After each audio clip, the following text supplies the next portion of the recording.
Hujambo na karibu mtazamaji wa Jai Online TV. Leo tumefika katika skuli ya sekondari ya Nyerere.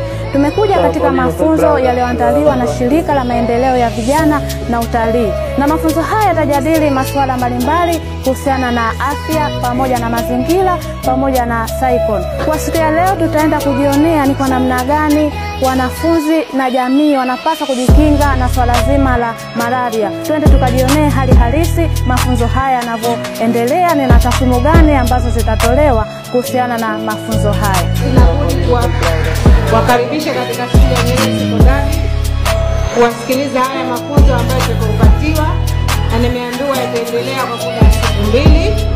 Kwa hiyo tunaomba tuwe pamoja. Karibuni, jisikieni mko huru penye mawazo, penye fikra na kila kitu, tufahamishane. Malaria ni ugonjwa wa damu ambao kikawaida husababishwa. Malaria hayasababishwi na mbu. Wataalamu kama nyinyi hamtaki kusema malaria inasababishwa na mbu.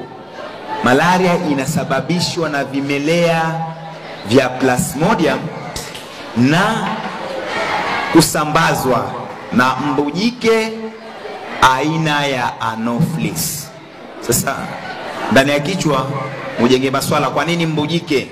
Kwa nini asiwe dume? Kwa nini awe jike ndo msambazaji wa vimelea vya malaria? Kwa hiyo ugonjwa huu kwa sasa unasumbua sana kwa kiasi kikubwa population, au tunasema watu wanaoishi ndani ya visiwa vya Zanzibar. Kwa hiyo kwa mujibu wa taarifa za ufuatiliaji wa ugonjwa wa malaria Zanzibar zinaonesha kwamba miongoni mwa makundi yanayoathirika na ugonjwa wa malaria ni pamoja na bodaboda,